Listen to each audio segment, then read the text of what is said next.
आहे दुधीचं थालीपीठ. दुधीचं थालीपीठ करण्यामागचा उद्देश म्हणजे भाजी खाल्ली जावी आणि दुधीचं थालीपीठ करताना थोडा वेळ जर पीठ मळून ठेवलं तर ते एकदम पातळ होतं. तर तसं होऊ नये म्हणून मी तुम्हाला एक ट्रिक सांगणार आहे. तर ती वापरून आपण इथे दुधीचं थालीपीठ बनवणार आहे.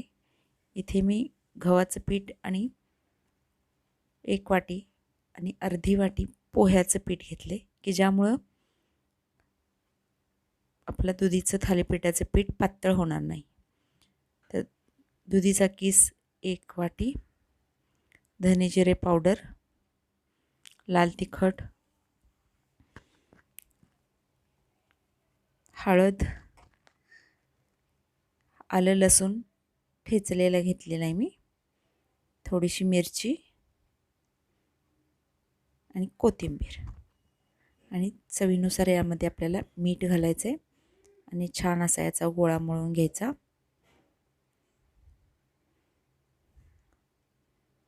थोडंसं पाणी वापरून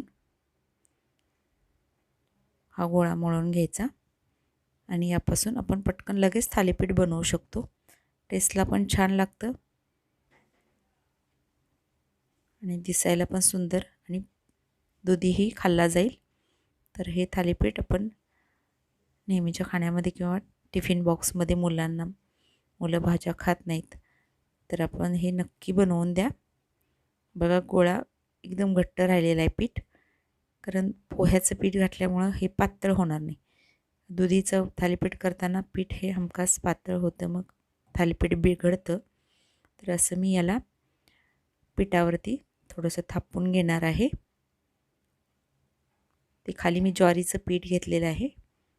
ज्वारीच्या पिठावरती थापून घेतलेलं आहे.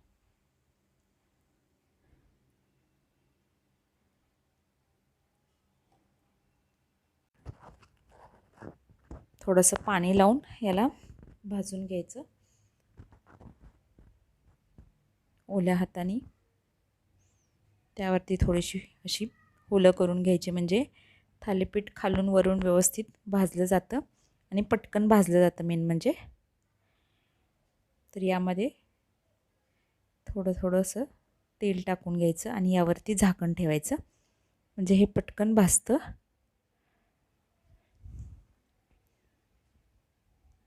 ज्वारीचं पीठ असल्यामुळं अगदी एका बाजूने जरी भाजलं तरी चालतं, पण तुम्ही दोन्ही बाजूनी भाजून घ्या.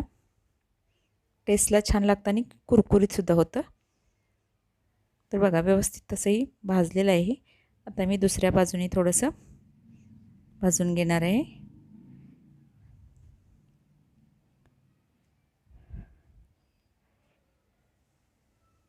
भरपूर प्रमाणात यामध्ये दुधी घातलेलं आहे मी आणि कोथिंबीरसुद्धा आवडीनुसार तुम्ही याच्यामध्ये टाकू शकता, जेणेकरून कोथिंबीर खाल्ली जाईल आणि दुधीसुद्धा खाल्ला जाईल.